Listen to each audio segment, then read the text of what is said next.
Welcome to Metanoia Life Ministries #Apologetics. My name is Matthew Yohanan, and I'll be speaking today with my sister Anna Grace. Today we're going to be talking about racism. Racism is an issue that has dominated American politics for centuries. People of every nationality, ethnicity, tribe, and culture have been marginalized in some ways in this country.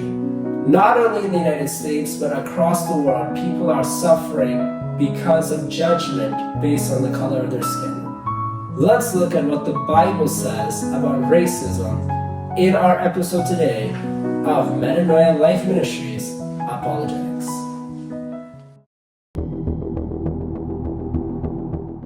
How do we view racism as Christians from a biblical lens? Well, from a biblical lens, we believe that there's only one race, and that is the human race. The creation of races actually dates back to the 17th century, I believe, where different philosophers like Charles Darwin, they talked about social Darwinism. So not only are people evolving differently and people are different from monkeys, but there's also different levels of evolution in the human race. And they taught that whites had evolved farther than blacks and Asians and Spaniards and whoever else it may be. Yes. And that was when the racial philosophy started. Yes. And then they started talking about people like white and black. And we all believe that Adam was made from dust. And dust is brown. So we're all a shade of brown. Some are light brown, some are dark brown, but we're all brown. And so no one is really white or black. Because white is always associated with purity, black is always associated with evil. So those titles in itself are wrong.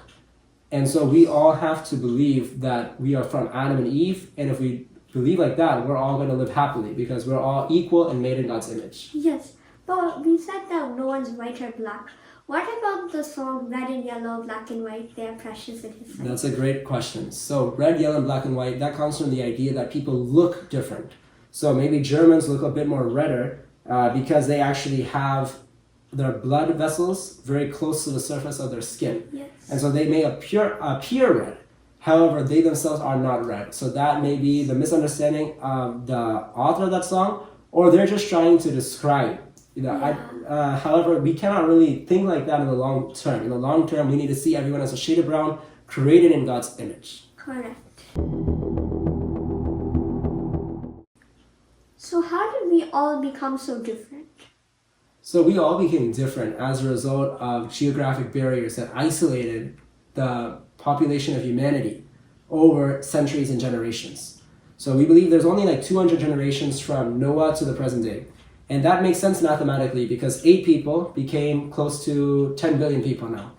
And when you do the math, that actually is very predictable. And obviously the evolution framework makes no sense. And they believe there's like periods of no development, periods of a lot of development. It doesn't make any sense. It's very similar to gradualism, punctuated equilibrium. Everything they have for even genetic changes, it doesn't make sense based on the timeline. It's all just mental work. But that's a different discussion. Yes. We believe that Shem, Ham, and Japheth, with their wives, they multiplied, they had children, and then after a few generations, we come to a new human population, a new story, and that is at the Tower of Babel.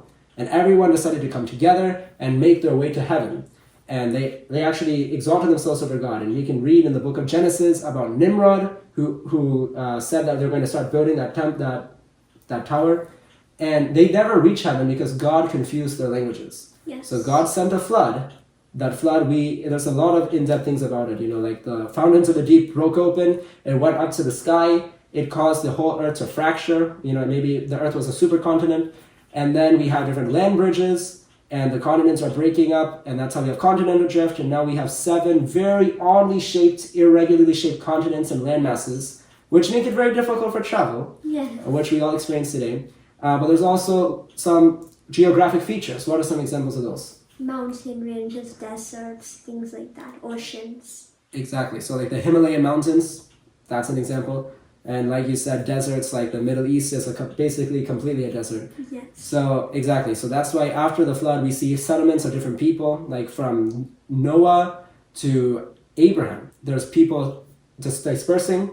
And that's maybe when people think about cavemen and woolly mammoths and different things like that. It's basically like an ice age. People are living in that period, and people are diversifying. People are crossing the land borders to Australia, like the Aborigines. They're becoming isolated over generations. The geographic barriers are separating them, and as a result, they're not able to intermarry with people from other communities and cultures. And so that community will form their own culture. And that's interesting because languages like English, Spanish, they're very similar, Yes. but they have a common root, but they came from, that it happened as a result of the geographic diversity. Yes. And we know that there were about 70 languages created as a result of the Tower of Babel. Isn't that what we read about? Yes. That's what Jewish tradition shows.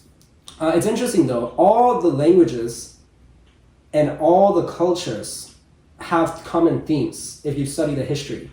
Like the legend of the flood, it's in Chinese tradition, it's in Hawaiian tradition, it's in Native American tradition. So it all points back to a common origin, which was the Tower of Babel. Yes. And it's funny because in the evolution philosophy, they believe that each monk, each ape evolved like separately, and we get all of these different colors and races.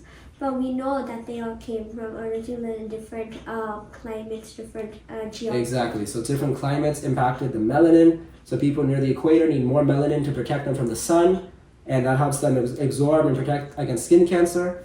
But people in Europe, they became more white-looking or less melanin because they need less absorption because there's less sunlight away from the equator, and so they get more vitamin D and nutrients from the sun. Yes. So, is it okay for us to stay separated by ethnic group? So from a biblical perspective, definitely we have now cultural barriers and people are not able to speak a common language. And for that reason, I say that it is okay while we're on the earth for us to stay separate in that sense. That doesn't mean, in the context of America, that doesn't mean we don't talk to different people, because in America we are quite united. So definitely if you can unite with other people, you should. But let's remember, Jesus sent his disciples to different peoples and different groups, and he even stayed away from Samaria. But then later he said to his disciples, go to Judea, go to Samaria, go to Jerusalem, go to the ends of the earth. And we see people like Thomas who came to the people of India, and other disciples went to specific regions as well. And so really Jesus was allowing the disciples to work and manifest the gifts of the Holy Spirit in each respective culture, group, and community.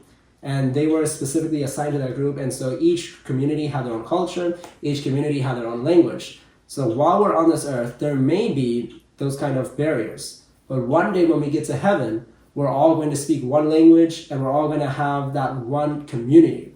And so definitely we need to have compassion for other people. And one thing we should definitely remember, ethnocentrism, believing our culture is better than other people, that is not biblical. Correct. And if people must learn English to communicate with each other, because everybody, if they learn a new language for communication, they will learn English. Does that not make English a dominant language in the world?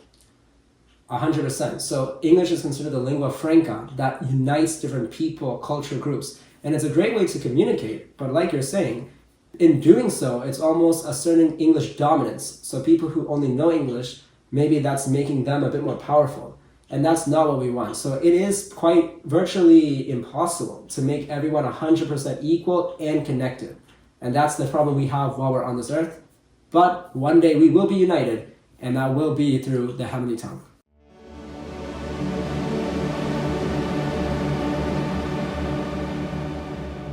Thank you for watching. If you want more videos like this one, please subscribe to our channel.